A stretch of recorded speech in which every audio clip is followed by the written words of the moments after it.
One of the hardest things to learn how to do in the golf swing is learn how to sequence your arm swing with your chest. Most people are in too big a rush to try to use their hips way too much, and what happens is the club gets way behind them, they have a hard time catching the club up, they hit big slices. So we've got to give you a drill or some kind of feel of what it feels like to release the club and have it work in the right relationship to your chest. That's a big key in this game. So I've got Ashley with me here, and she's going to help us with a little drill that I'm sure all of you are going to have a lot of fun with. So what we're going to do, Ash, I want you to back up, get down on your knees. Now we're going to put a tee in the ground first. What I want you to do is just put the club behind the tee and just make a swing there and just hit the tee. Okay, one more time. Good. Now once you can hit the tee, then we're going to take a ball, we're going to put a ball on the tee. Let me see, go ahead and set up here.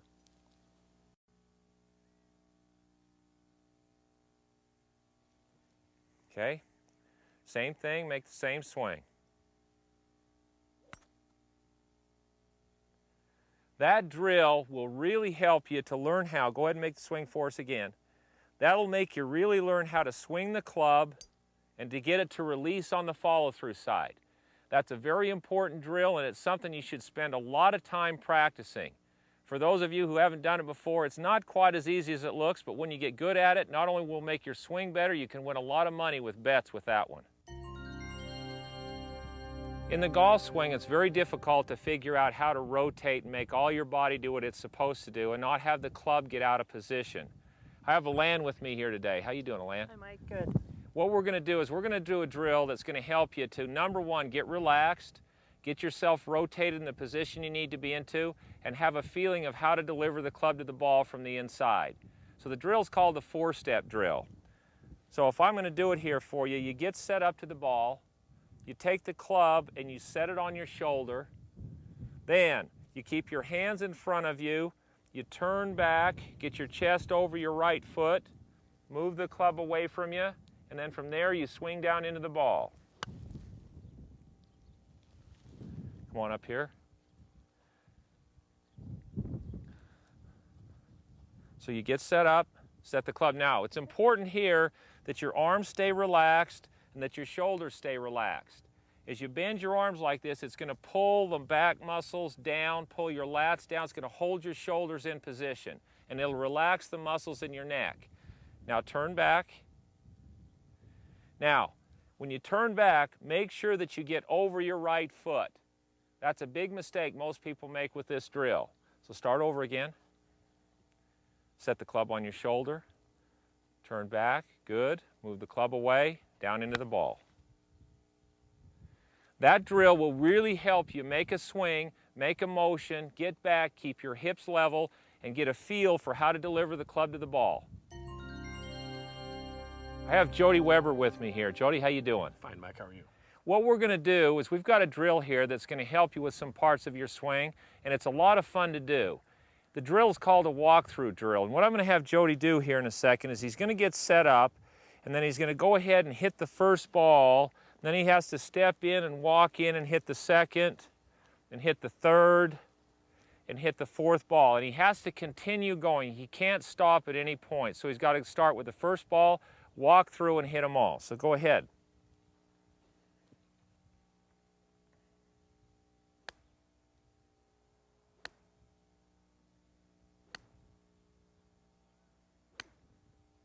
That's awesome.